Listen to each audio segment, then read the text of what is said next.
Hello and welcome to Wild Survival 101 yet again, and hope you're all doing well. Today we're just going to talk about survival essentials and what you need to keep in your bug out bag as regards to navigation and communication. So it's a bit of a guide to that really. So that moment where you hear about a natural disaster and you think, I wonder what happened there and how did people navigate, get out of issue, out of trouble and get to safety.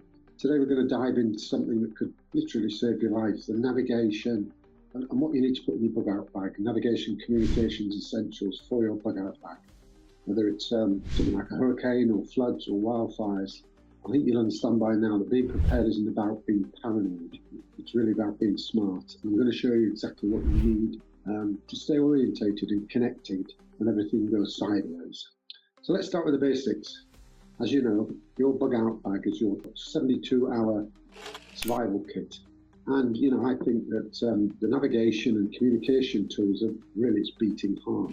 Because when chaos hits, knowing where you are and being able to call for help can be the difference between survival and, no, let's not think about that. Okay, first up, talk about GPS devices. Now, they are amazing.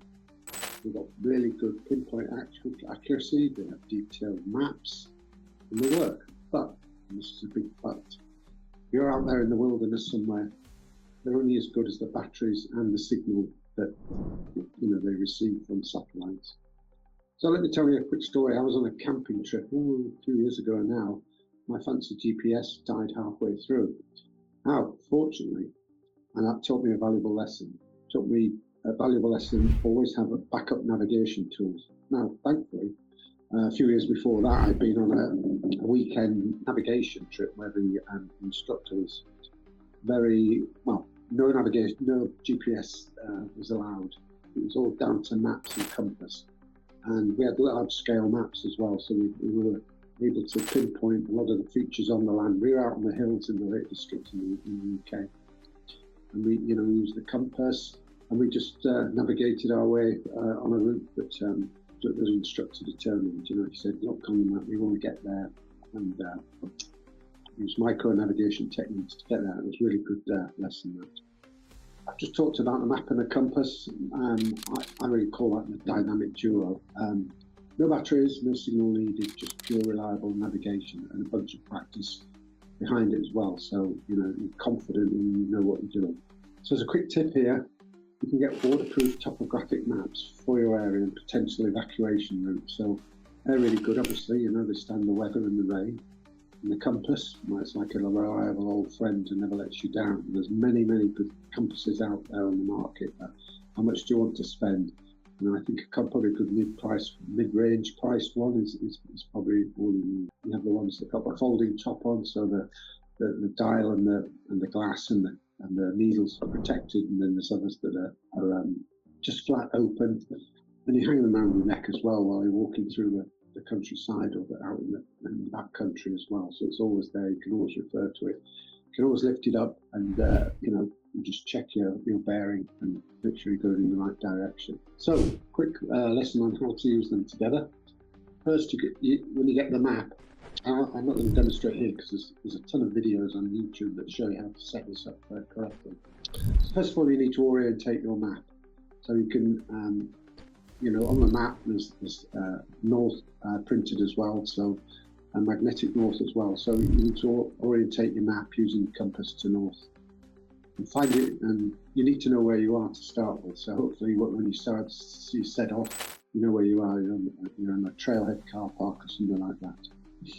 And then if you're cutting out across the countryside and you're not on a trail, then you need to keep frequent bearings. Take bearings of distant landmarks or clump of trees or something like that, so you know where you're going, and keep referring to your compass so you keep on the right bearing, and hopefully you will get to your where you want to go, your campsite for the night or next town or village. It's particularly challenging, obviously, as well if it's foggy. Then you really need to be able to do micro navigation, because you can't obviously take bearings on distant objects if you can't really see them very well. So modern communication. Let's talk about staying connected when cell towers go down. So two-way radios, perfect for short-range coordination. So make sure everyone in the group knows how to use them as well. And also, that's really cool these days are these satellite messengers. You know, they can be little sticks like. There's one I use called a bivy stick, and Celio's another. There's many out on the market. Basically, it turns your smartphone into a satellite communicator. So that's pretty neat, right?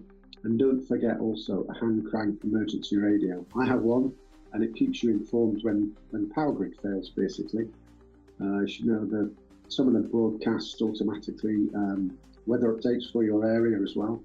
You can listen on emergency channels and hear what's going on as well if there's an emergency in your area. And I say that they are hand cranks, so you can use them to charge up other devices like via USB port, and they have lights in them, and they're full of good features really. And then if things really get serious, there's a personal locator beacon, or PLB. Think of it as your last resort, get me out of here button. They can be on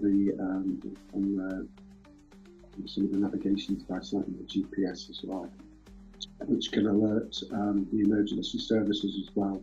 Like there's one in Canada. If you press that on your personal locator beacon, it will alert the emergency services to a central location in Canada, and then come and get you. So just moving on a bit, practical tips. Here's the thing about bug out bags. Don't forget they're not set and forget tools. This is what I like to do.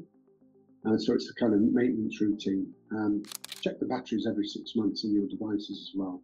Update your maps if you think they need updating, and test devices quarterly. And if you're keen on this, you'll get out there, every so often when you can, maybe for a weekend camping trip, and practice these techniques as well.